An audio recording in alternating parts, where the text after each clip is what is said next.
தவழ்ந்த காலம் மணியோடு பாயில் இறுதி காலத்தில் பார்த்தே துடித்தேன் தவிப்போடு. பாயில் இறுதி காலத்தில் பார்த்து துடித்தோம் தவிப்போடு. சேயன் என்னை மகிழ்வோடு சேர்த்தே அனைத்தாய் மார்போடு. சேயன் என்னை மகிழ்வோடு சேர்த்தே அனைத்தாய் மார்போடு. நீ என் மகளாய் உறவோடு நித்தமும் இருப்பாய் என்னோடு. இந்த கருத்துக்கு என்ன பொருள் புரியுதுங்களா? என்ன பொருள் புரியுது சொல்லுங்க.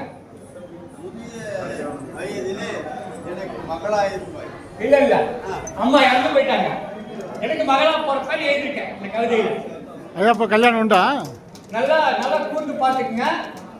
29/1/2023 அன்று இந்த கவிதை ஐயா ஐயா கூட கொஞ்சம் கேட்டுக்கியா, தப்பா எடுத்துக்காதீங்க. 23/1/29/1/23 அன்று இந்த நூலை வெளியிட்டிருக்க கவிதை எழுதியிருக்கேன். அதுல இருந்து 6 நாள் கழிச்சு 4/2/2023 அன்று எங்க அம்மா தவறிட்டாங்க. எங்க அம்மா இறந்துட்டாங்கன்னு எழுதினேன், எங்க அம்மா இறந்துட்டாங்க. எனவே கவிதை எப்படி எழுதக்கூடாது என்பது ஒரு எழுத்துக்காட்டு. நல்லவற்றை சொல்லுங்கள், நாட்டை காப்பாற்றுங்கள், நாட்டுக்காக எழுதுங்கள், அதிலே நீங்களும் வாருங்கள் என்று கூறி இந்த கவியரங்கத்துடைய நிறைவாக நம்முடைய வேலுமணி அம்மையார் அவர்கள் ஒரு பாடலை பாடி நிறைவு செய்வார்கள்.